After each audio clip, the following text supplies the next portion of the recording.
لاکھوں کروڑوں اربوں بلکہ کھربوں درود و سلام اس ہستی رسول صلی اللہ علیہ وآلہ وسلم پر جو مکہ میں تشریف لائے تو مکہ مکرمہ بن گیا، اور مدینہ میں تشریف لائے تو مدینہ منورہ ہو گیا۔ آج میں جس موضوع پر آپ لوگوں سے بات کرنے لگا ہوں، اگر جنرلی دیکھا جائے تو یہ میرے ڈومین میں نہیں آتا، لیکن بحیثیت پاکستانی اور مسلمان ہونے کے میں بھی جذبات رکھتا ہوں، جذبات سے عاری نہیں ہوں۔ تو یقیناً جب کوئی انسان یا کوئی بھی چیز جب جذبات رکھتی ہے تو وہ اپنے جذبات کا اظہار بھی کرتی ہے۔ اچھا، یوں تو آرمی پبلک اسکول کے واقعے کے پہلے سے پاکستان آرمی کے خلاف سوشل میڈیا پر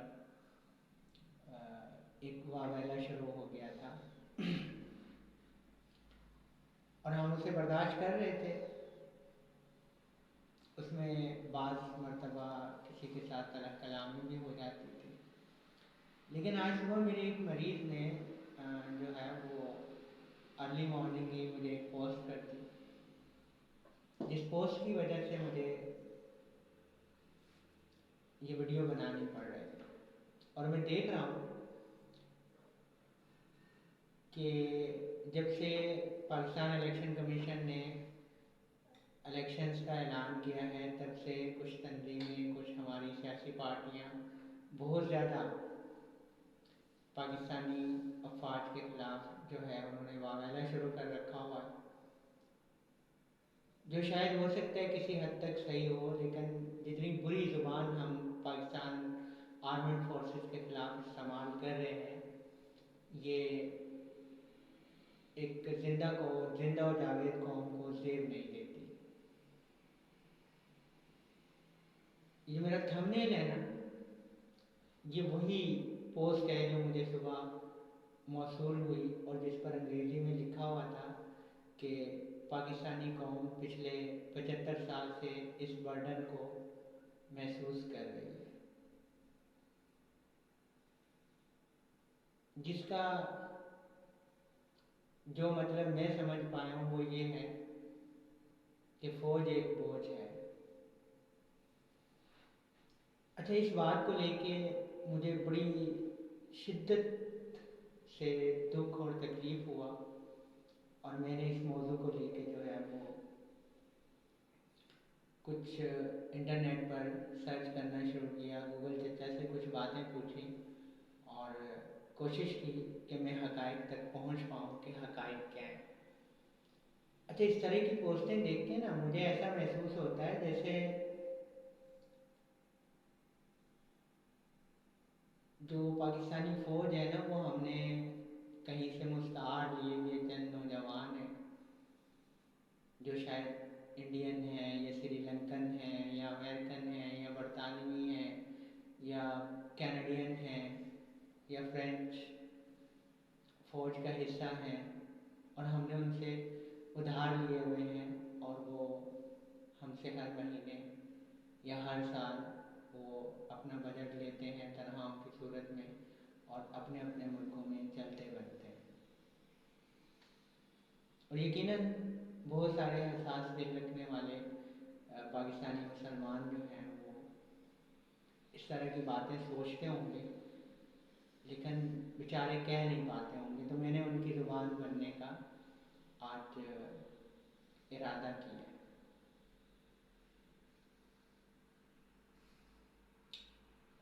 اور اس کے لیے میں گوگل چچا پہ جب سرچ کر رہا تھا تو گوگل چچا سے میں نے بہت ساری باتیں پوچھی۔ ان میں ایک سوال یہ بھی تھا کہ دنیا میں سب سے بڑا بجٹ کون سی آرمی کا ہے، کون سی آرمی کتنے پرسنٹ اپنے جی ڈی پی کا، کون سا ملک کتنے پرسنٹ اپنے جی ڈی پی کا اپنی آرمی کے اوپر خرچ کر رہا ہے، اور کون سے ملک کی آرمی نے کون کون سی جنگیں لڑی ہیں، کتنی کامیابیاں حاصل کی ہیں اور کیا ہوا ہے، اور کون سے ممالک ہیں جو اپنی فوج کو اپنے اوپر برڈن سمجھتے ہیں، جو یہ سمجھتے ہیں کہ فوج ایک بوجھ ہے۔